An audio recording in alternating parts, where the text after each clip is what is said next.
au wahadhiri wote waliotoka katika kona mbalimbali za nchi yetu hii ya Tanzania, wao wanaondoka hapa wakiwa wamelibeba jukumu la kuhakikisha kwenye maeneo yao, kitu cha kwanza ni kuihubiri amani ya nchi yetu. Kitu cha kwanza ni kuihubiri amani ya nchi yetu, lakini kingine ni kuwapa elimu wa Tanzania. Haya mambo tunakwenda kuyafanya kwa sababu ni wahadhiri na kazi yetu ni kutoa elimu kwa jamii, na tupo wengi na tunakwenda kuisambaza katika nchi yetu ya Tanzania. Tunataka jamii ifahamu wahadhiri ni kina nani, tupo kwa ajili ya kitu gani, na sisi ni watu wema katika nchi hii ya Tanzania. Lengo letu ni kuhakikisha amani tuliyokuwa tukihubiri miaka yote inaendelea kuwa sawa, na kazi yetu ya kumtangaza Mungu tunaendelea kuifanya, na kazi yetu ya kusilimisha wasiokuwa Waislamu tunaendelea kuifanya, na kazi yetu ya kuhakikisha watu wanamjua Allah tunaendelea kuifanya. Tunahitaji amani ili tuendelee kuyafanya hayo yote, na ndio maana tuko bega kwa bega na vyombo ambavyo vinasimamia utunzaji wa amani, uimarishaji wa amani, udumishaji wa amani.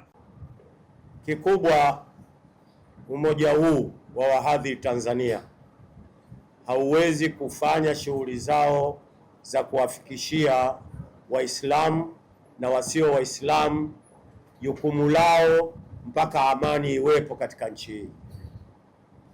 Yaani kikubwa sisi tunatafuta amani. Amani ndio kitu muhimu sana, na mimi sitaki kusema mengi kwa sababu wahadhiri wengi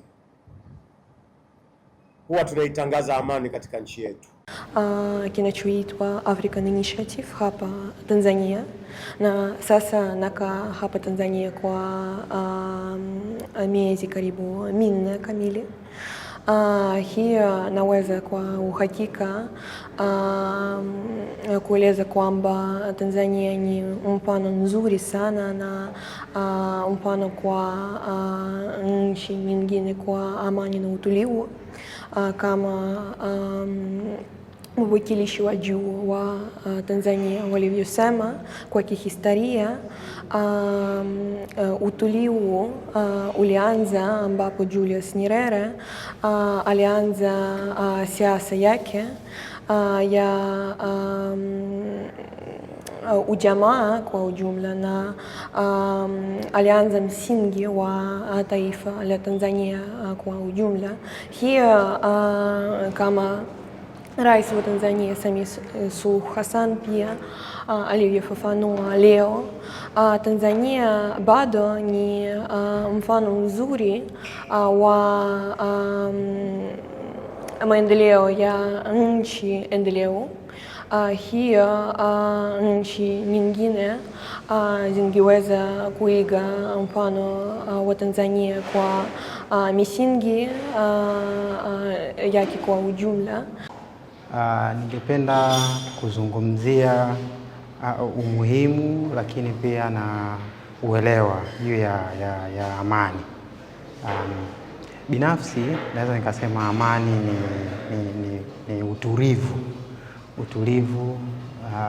wa nafsi, utulivu wa moyo, lakini pia amani ni kuwa na maelewano mazuri baina ya kikundi au baina ya mtu na mtu.